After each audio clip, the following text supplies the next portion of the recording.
نحمده ونصلي على رسوله الكريم اما بعد فاعوذ بالله من الشيطان الرجيم بسم الله الرحمن الرحيم رب اشرح لي صدري ويسر لي امري واحلل عقدة من لساني يفقهوا قولي.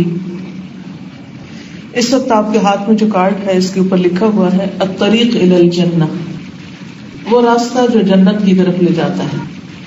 الطریق الی الجنہ، جنت کا راستہ. جنت اللہ سبحانہ وتعالیٰ کی سب سے بہترین کریشن ہے، وہ جگہ جو ہر دل کی تمنا ہے، وہ مقام، وہ گھر جو اللہ نے انسان کے لیے بنایا ہے، لیکن اس میں آنے کے لیے کچھ شرائط رکھی.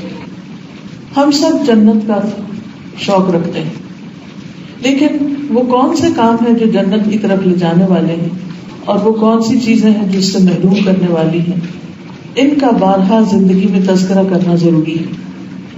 سب سے پہلے خود جنت.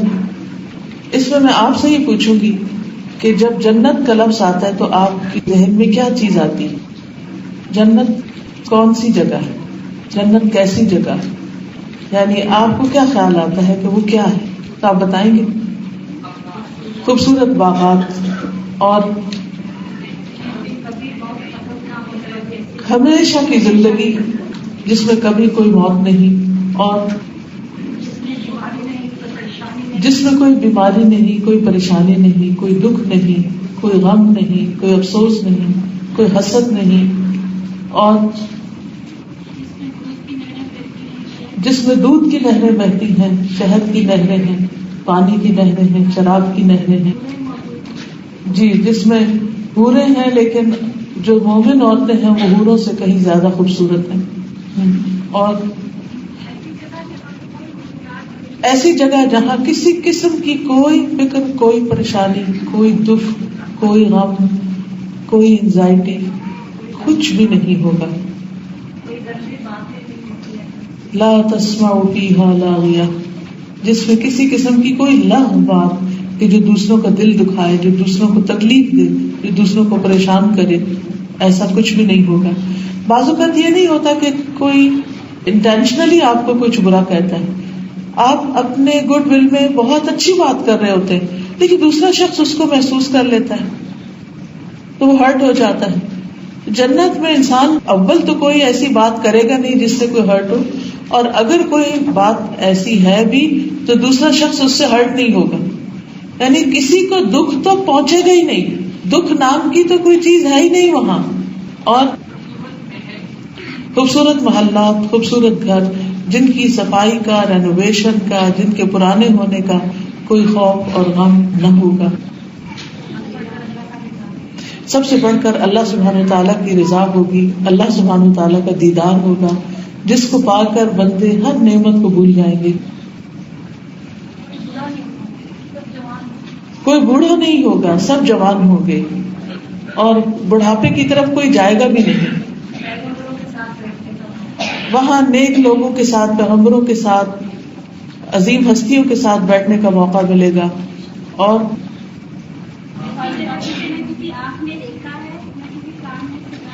جی، یعنی جنت جیسی کوئی چیز دنیا میں ہے ہی نہیں کہ جس پر انسان راضی ہو جائے، جس سے انسان خوش ہو جائے. جی، اور جی، جنت میں انسان کی ہر خواہش پوری ہوگی. وَلَكُمْ فِيهَا مَا تَشْتَهِي أَنفُسُكُمْ وَلَكُمْ فِيهَا مَا تَدَّعُونَ، جو بھی طلب کرو گے، جو بھی تمنا کرو گے وہ پالو گے. اور بس ختم ہوگی جنت. أَرْضُهَا السَّمَاوَاتُ وَالْأَرْضُ، جس کی چوڑائی زمین و آسمان جتنی ہے، اور جس میں ہر طرف امن اور سکون ہی سکون ہوگا. یعنی ہر آن خوبصورتی بڑھتی جائے گی. دنیا میں تو یہ ہے کہ خوبصورت سے خوبصورت انسان بھی ایک وقت آتا ہے کہ اگلی لگنے لگتے ہیں اور خوبصورتی ختم ہوتی چلی جاتی ہے، لیکن وہاں خوبصورتی ختم نہیں ہوگی. جی، نبی صلی اللہ علیہ وسلم و صحابہ کرام کو دیکھنے کے مواقع ہوں گے. جی، وہاں کبھی بوریت نہیں ہوگی. لا یمسنا فیہا نصب ولا یمسنا فیہا لغوب، نہ تھکاوٹ ہوگی، نہ بوریت ہوگی، نہ اکتاہٹ ہوگی. لا یبغون عنہا حولا، جہاں سے کبھی لوگ جانا ہی نہ چاہیں گے. کسی سے حسد نہیں ہوگا، کسی سے کوئی بری توقع نہیں ہوگی. سب سے بڑی بات یہ کہ لیڈیز کو کوکنگ نہیں کرنی پڑے گی، کھانا بنا بنایا ملے گا، اور گروسری بھی نہیں کرنے جانا ہوگا.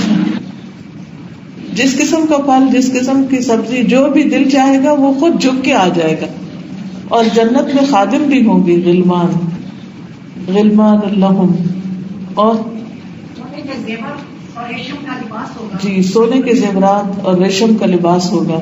جی آپ 100 درجے ہوں گے جنت کے، اور ایک درجے سے ایک درجے تک تو اتنا فاصلہ ہوگا جتنے سال مطلب وہ ہوں گے نا حدیث میں، کہ سوچ بھی نہیں سکتا انسان کہ کتنا بڑا جنت ہوگا. بالکل ماشاء اللہ. اللہ جنت الفردوس ہم سب کو نصیب. سب سے اعلیٰ درجہ جنت الفردوس کا ہوگا. ٹھیک ہے. جنت میں کثرت سے سلام ہوگا، ایک دوسرے کو سلام کریں گے. ایکچولی یہ سب چیزیں میں خود آپ کو بتاتی، لیکن میں چاہتی ہوں آپ کے دماغ کام کریں، کیونکہ جب آپ جنت کے بارے میں سوچیں تو آپ کی سوچ میں کچھ آنا چاہیے. یہ نہیں کہ سوچنے بیٹھے اچھا جنت کیا ہے. جنت جب ہمارے دل کے اندر اس کا کوئی خیال ہی نہیں ہے، اس کی کوئی چاہت ہی نہیں ہے، اس کا کوئی نقشہ ہی نہیں ہے، تو پھر ہم اس کے لیے طلب کیا کریں گے، تڑپ کیا کریں گے.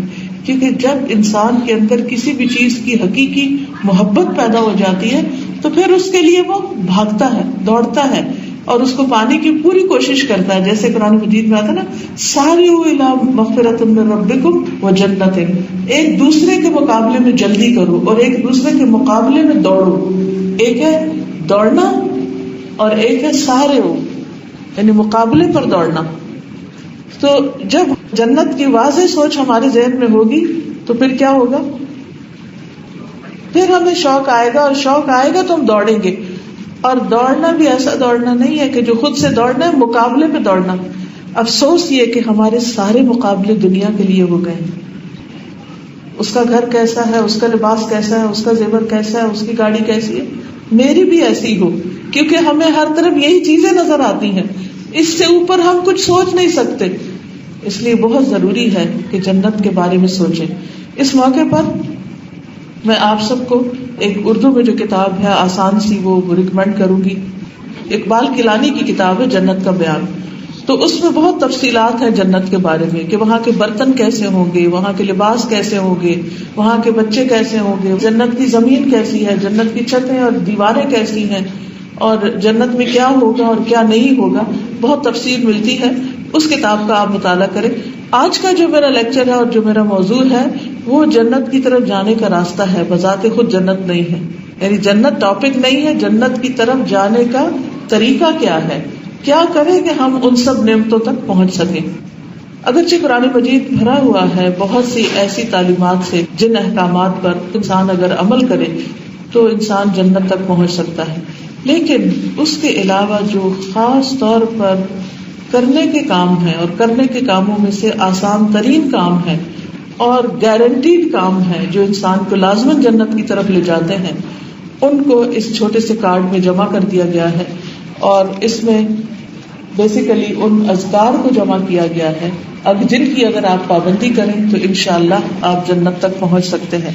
تو اس کا عنوان ہے اس پیمفلٹ کا الاحادیث العشرۃ فی الاذکار المشتہرۃ، 10 احادیث جو مشہور اذکار کے بارے میں ہیں جو انسان کو جنت تک پہنچاتی ہیں. عشر احادیث توصلکم باذن اللہ الفردوس الاعلی، وہ 10 احادیث تو جو اللہ کے اذن سے آپ کو فردوس الاعلی تک پہنچا دے گی اگر ان کی پابندی ہوئی. الحمدللہ والصلاۃ والسلام علی رسول اللہ وعلی آلہ وصحبہ ومن والاہ. تمام تعریفیں اللہ سبحانہ و تعالیٰ کے لیے ہیں اور درود و سلام ہو اللہ کے رسول صلی اللہ علیہ وسلم پر اور آپ کی آل پر اور آپ کے اصحاب پر اور اس پر جو آپ ہی سے دوستی رکھے، جو آپ سے تعلق رکھے، جو آپ سے محبت رکھے، ان سب پر بھی اللہ سبحانہ و تعالیٰ کی رحمتیں ہوں.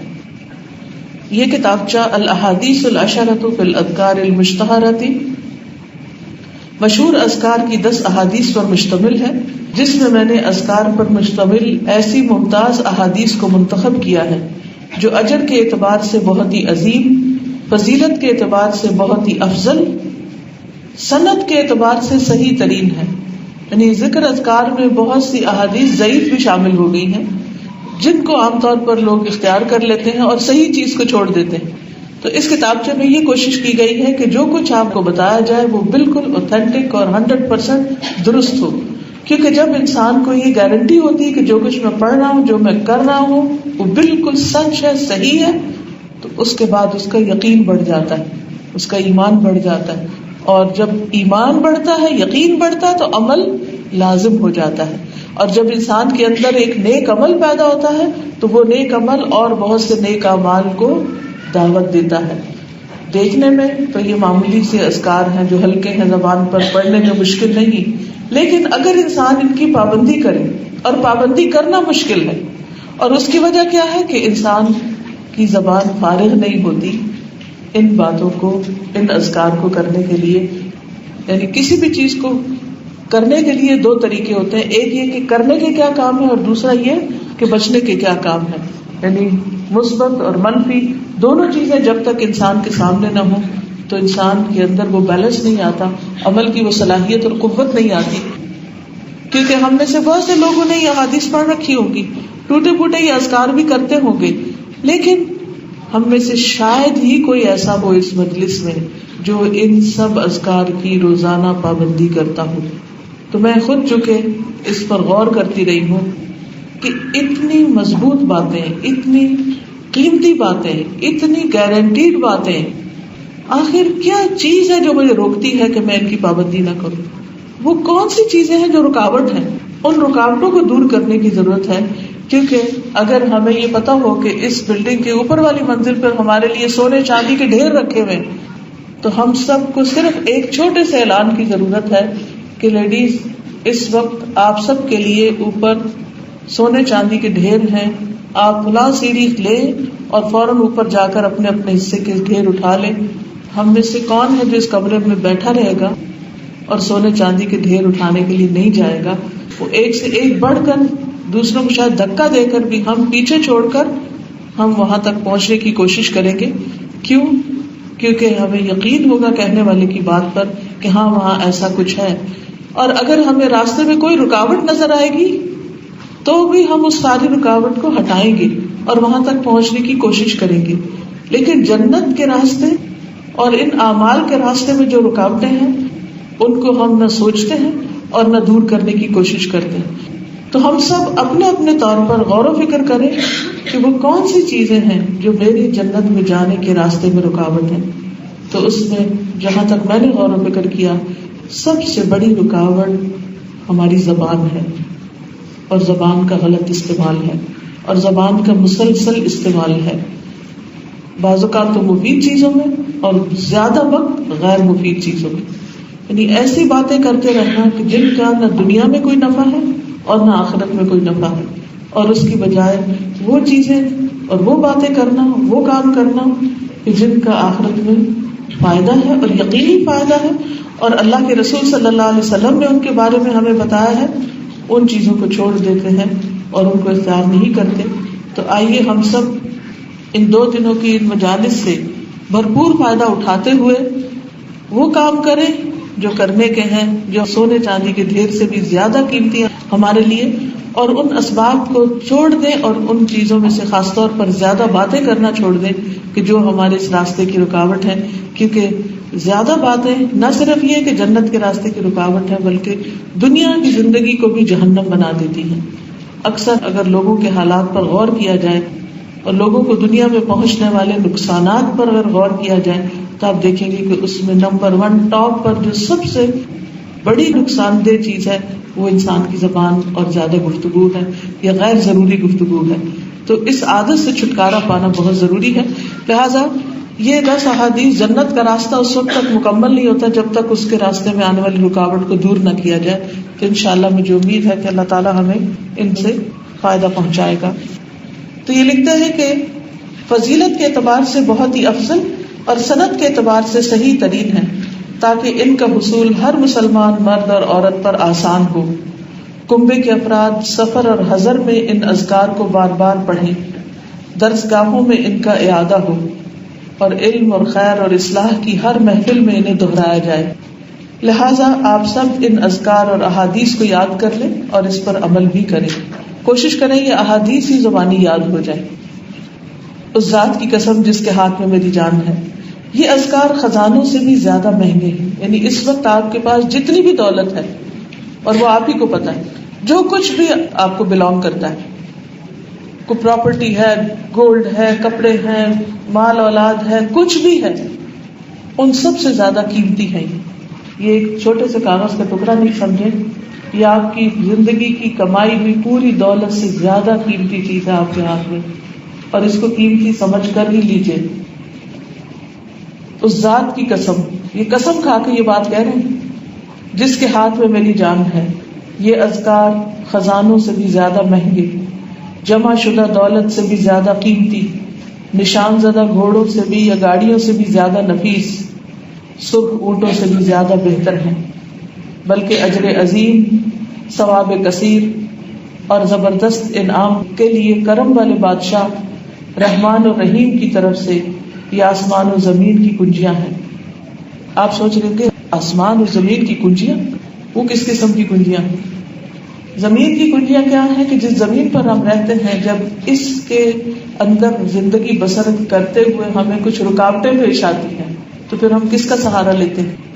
وظائف کا. یا نہیں لیتے ہیں نا، وظیفے پڑھتے ہیں. لیکن عام طور پر ہم کون سے وظیفے پڑھتے ہیں؟ جو مسنون نہیں ہیں، جو اللہ سبحانہ وتعالیٰ نے اور اس کے رسول صلی اللہ علیہ وسلم نے نہیں بتائے ہیں. تو یہ زمین پر رہتے ہوئے زمین کے جو خزانے ہیں، زمین پر جو ہماری فائدے کی چیزیں ہیں، ان سب کے لیے بھی ہمارے لیے بہترین کنجیاں ہیں. اور پھر آسمان کی کنجیاں تو مراد کیا ہے؟ یعنی جنت کی طرف لے جانے کے راستے ہیں، یعنی وہاں کی نعمتیں جو ہیں.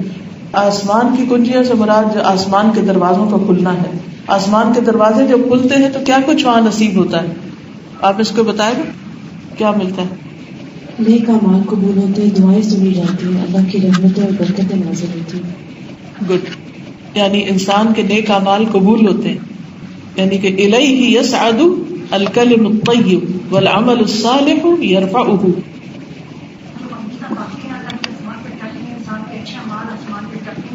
اور انسان کی دعائیں بھی قبول ہوتی ہیں. بالکل. یعنی ان اذکار کو جب آپ پڑھتے ہیں تو آپ کی دعاؤں کی قبولیت کا ذریعہ بنتے ہیں، آپ کی مشکلات کے حل کا ذریعہ بنتے ہیں. وہ رب جس نے اپنے بندوں سے ہمیشہ قائم رہنے والی نعمتوں کا وعدہ کر رکھا ہے، میں اپنے لیے اور ہر اس شخص کے لیے جو انہیں پڑھتا، پڑھاتا، پھیلاتا یعنی دوسروں کو ڈسٹریبیوٹ کرتا اور عمل کرتا ہے، دعا گو ہوں کہ اللہ تعالیٰ اسے اپنی رضا کی کامیابی سے نوازے، جنت کا گھر عطا کرے اور اسے نار جہنم سے بچائے. آمین. یہ کتاب سے تیار کیا آئز القرنی نے، ایک باہر ان کا نام لکھا ہوا ہے. اس کا ہم نے ٹرانسلیشن انگلش میں اس لیے کر دیا کہ جن لوگوں کو اردو اچھی طرح نہیں سمجھ آتی وہ انگریزی سے فائدہ اٹھا سکیں. میں حدیث آپ کو کہلواؤں گی تاکہ آپ اگر حدیث یاد کرنا چاہیں تو صحیح اعراب کے ساتھ آپ یاد کر سکیں. پہلی حدیث ہے ان ابی ہریرہ قال قال رسول اللہ صلی اللہ علیہ وسلم الا ادلکم بما ان اخذتم به ادرکتم من سبقکم ولم یدرککم احد بعدکم وکنتم خیر من انتم بین ظہرانیہم الا من عمل مثلہ تسبحون دبر كل صلاة 33 وتحمدون 33 وتكبرون 33 وتقول تمام 100 لا الہ الا اللہ وحدہ لا شریک لہ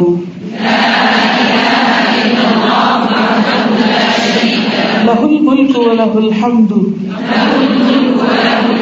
وهو على كل شيء قدیر. سیدنا ابو ہریرہ سے روایت ہے کہ رسول اللہ صلی اللہ علیہ وسلم نے فرمایا کیا میں تمہیں ایسی بات نہ بتاؤں کہ جس پر عمل کر کے تم ان لوگوں کے مرتبے کو پہنچ جاؤ گے جو تم پر سبقت لے گئے ہیں, جو تم سے آگے نکل گئے ہیں, تم بھی ان تک پہنچ جاؤ گے اور تمہارے بعد آنے والا تمہیں نہیں پا سکے گا. تمہارے پیچھے جو ہے یعنی انسان یا سب سے آگے ہے یا درمیان میں ہے یا سب سے پیچھے. اب اگر انسان درمیان میں ہے تو کچھ اس کے پیچھے ہے, کچھ اس سے آگے. تو یہ ذکر کرنے سے آگے والوں تک تو پہنچ جاؤ گے اور پیچھے والے تم تک نہیں پہنچ سکتے, تمہارا مقابلہ نہیں کر سکتے. اور تم جن لوگوں میں ہو ان سے بہتر ہو جاؤ گے. اپنے گھر کے اندر, اپنے دوستوں کے اندر, جن جن کے ساتھ آپ کا میل ملاپ ہے ان سب سے تم بہتر ہو جاؤ گے, سوائے اس شخص کے جو اس جیسا عمل کرے. تم ہر نماز کے بعد 33 بار سبحان اللہ, 33 بار الحمدللہ اور 33 بار اللہ اکبر کہو اور یہ کہہ کر 100 پورا کر لو کہ اللہ کے سوا کوئی معبود نہیں, وہ اکیلا ہے, اس کا کوئی شریک نہیں, بادشاہت اسی کی ہے اور ہر قسم کی تعریف بھی اسی کے لیے ہے اور وہ ہر چیز پر پوری قدرت رکھنے والا ہے.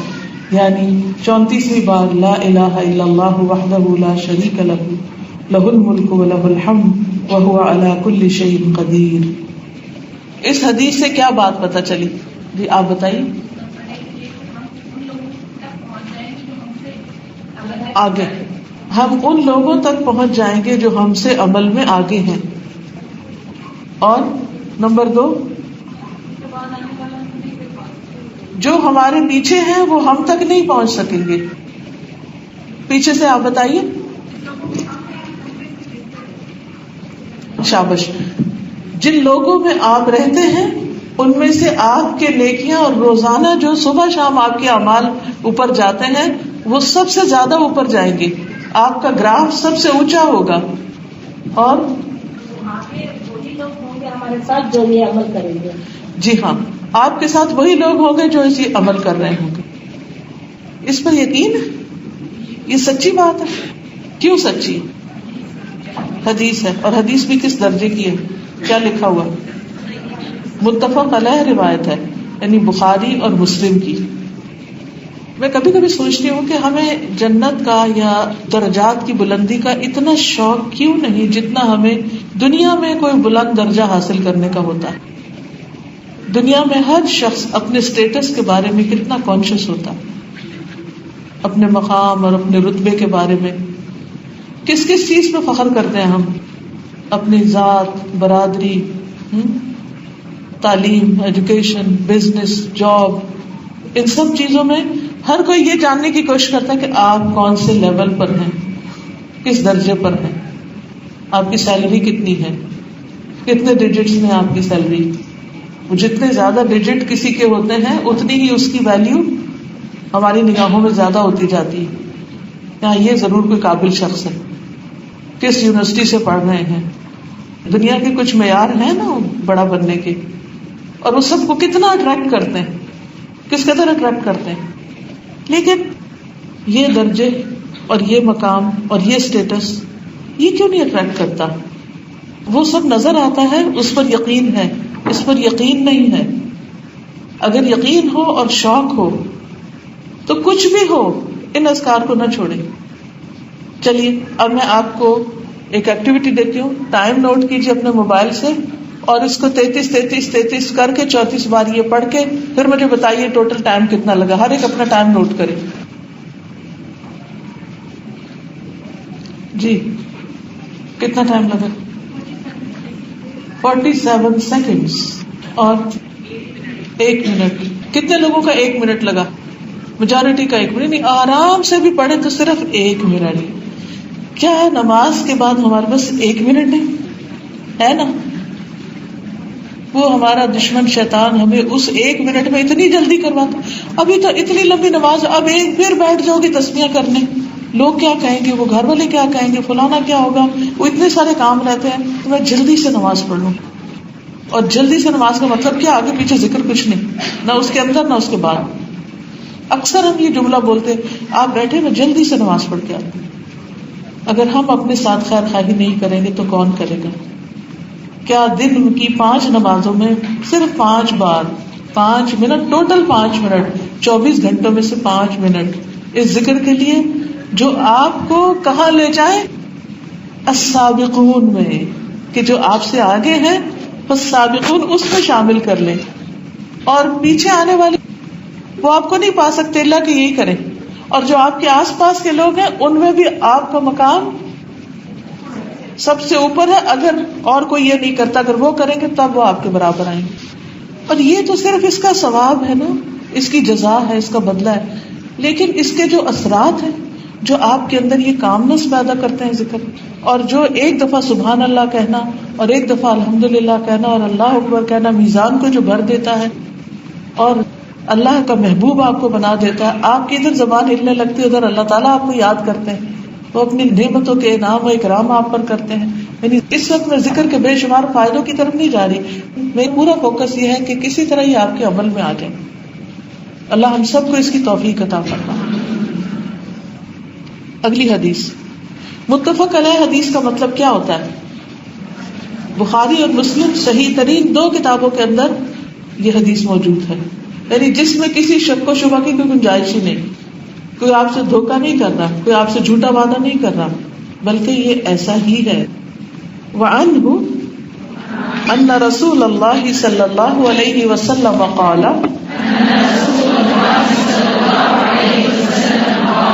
من قال لا الہ الا اللہ وحدہ لا شریک لہ لہ الملک ولہ الحمد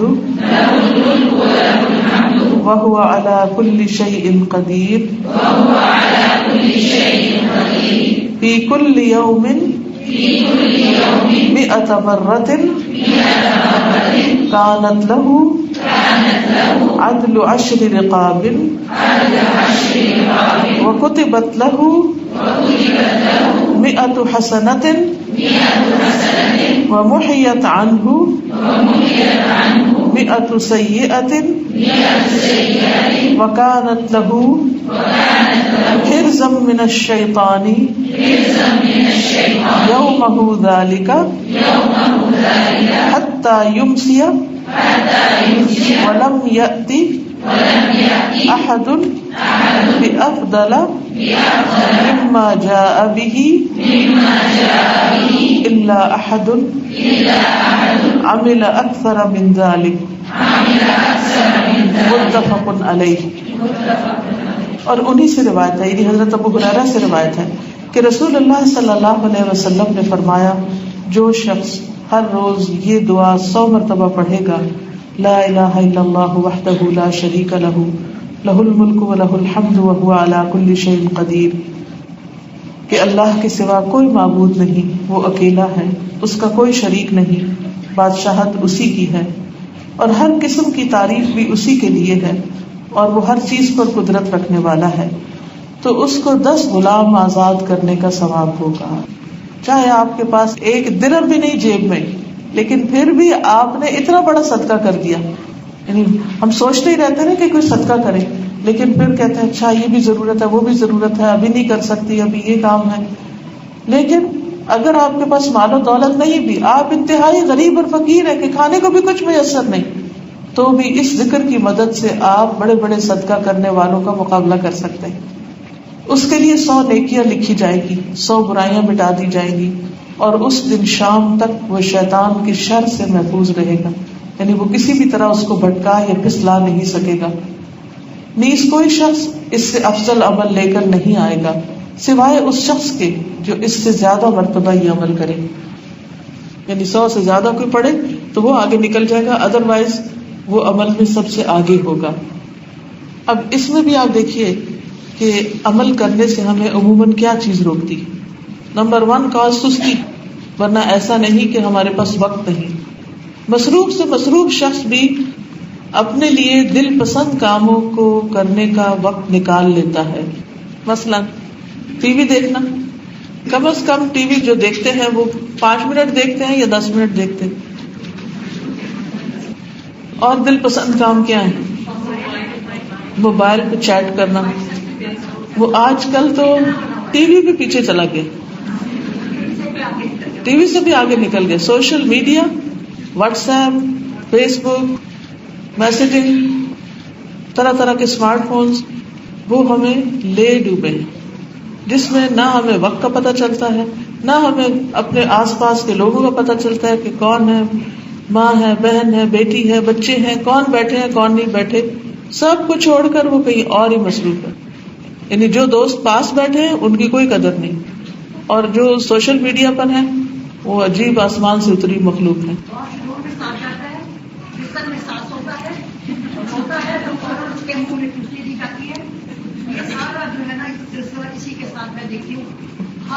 یعنی کہ کوئی جگہ ایسی نہیں کہ جہاں موبائل ساتھ نہ ہو. صبح سے لے کے رات تک سب سے زیادہ کوئی چیز اگر ہمارے ساتھ ہے تو وہ موبائل ہے. اور کون سی چیز ہے پسندیدہ؟ شاپنگ، کچھ کو کوکنگ بھی ہو سکتی ہے، نئی نئی مزے مزے کی ڈشز بنانا، اور جی نیوز ہیڈ لائنز. جی بک ریڈنگ کسی کو ہے شوق؟ چند ایک ہاتھ کھڑے. الحمدللہ. یہ ساری چیزیں اپنی جگہ ہیں. ان میں سے اللہ کے ذکر کے لیے ٹائم نکالنا، یعنی جو بھی چیز، مثلاً آپ سب سے زیادہ خود اپنا محاسبہ کیجیے اب کہ آپ سب سے زیادہ ٹائم کس کو دیتے ہیں، اور اس میں سے کیا کچھ وقت آپ اپنی ذات کو دے سکتے ہیں؟ اپنے آپ کو. ذکر کرنا دراصل اپنے آپ کو وقت دینا ہے، اپنا حق دینا ہے، اپنی بھلائی کرنا ہے، اپنے لیے خیر کرنا ہے. اور یہ ذکر ایسا ہے جس کے ڈبل فائدے، یعنی ذکر تو ذکر ہے، صدقے کا ثواب بھی ہے، اور اللہ کا قرب بھی ہے، اور نیکیوں میں سب سے آگے بڑھنے کی دوڑ بھی ہے. یہ ایکٹیویٹی چونکہ لمبی ہوگی تو آپ یوں کر سکتے ہیں کہ ایک دن 100 دفعہ پڑھنے سے پہلے ٹائم اسی طرح نوٹ کر کے پھر آپ آخر میں ٹائم نوٹ کر لیں، اور پھر اپنے آپ سے پوچھیں کہ کیا میرے پاس 5 منٹ نہیں ہے، 7 منٹ نہیں ہے، 10 منٹ نہیں ہے. یہ وقت کہاں سے نکل سکتا ہے؟ مثلاً کون سا کام کرتے ہوئے آپ ساتھ ساتھ یہ ذکر کر سکتے ہیں؟ ضروری نہیں کہ آپ مصلی پہ بیٹھ کر ہی پوری تسبیح کریں، ضروری نہیں کہ آپ کسی مخصوص جگہ پر ہی آپ کریں. یعنی آپ اگر ٹائم ایک دفعہ نوٹ کر لیں گے نا، مثلاً آپ کے 100 کے لیے 10 منٹ لگے، فار ایگزامپل 10 سے کم ہی لگتے ہیں، لیکن اگر آپ سمجھتے ہیں کہ 10 منٹ میں آپ نے 100 دفعہ پڑھا ہے تو 10 منٹ کا ٹائم پھر اس ذکر کے لیے مخصوص کر لیں.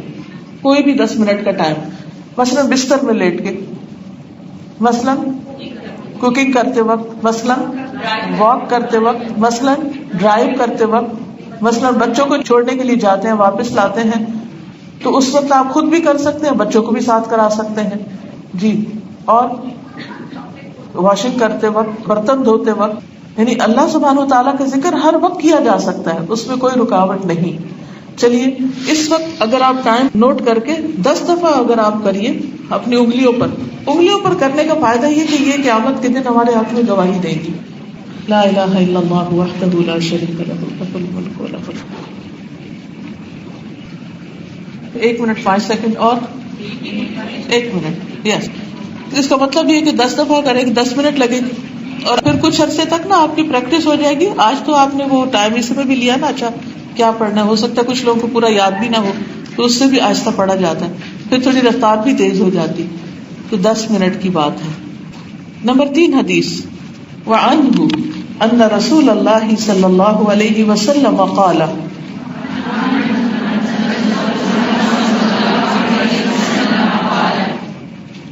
من قال سبحان اللہ وبحمدہ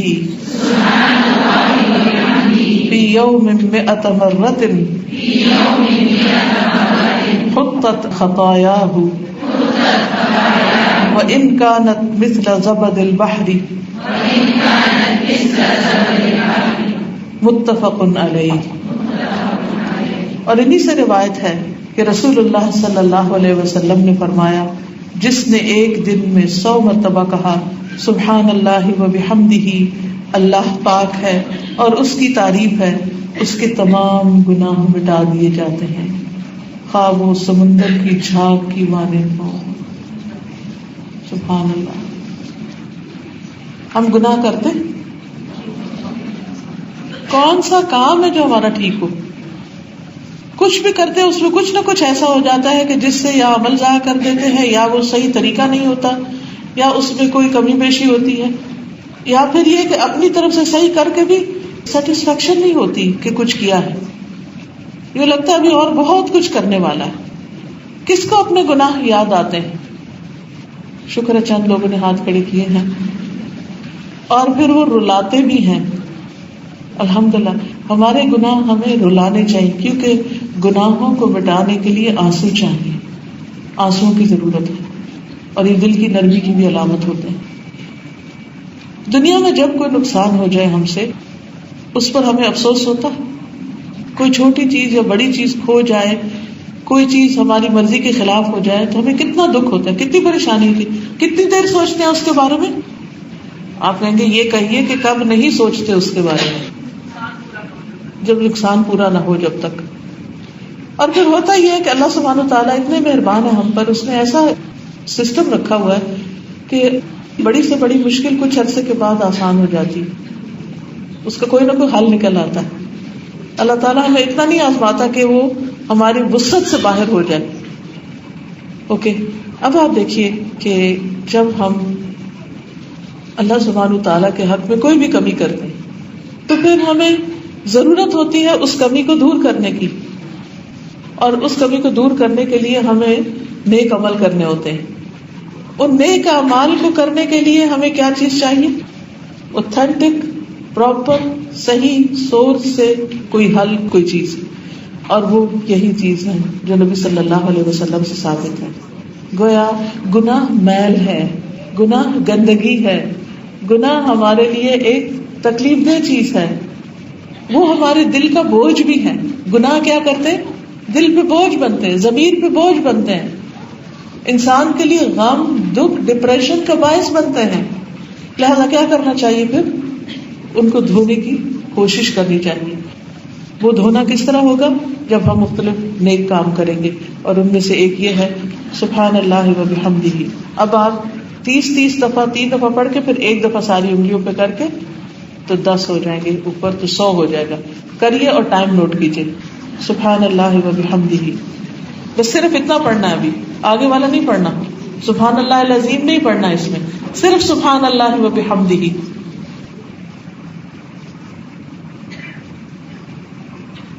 کتنے منٹ لگے؟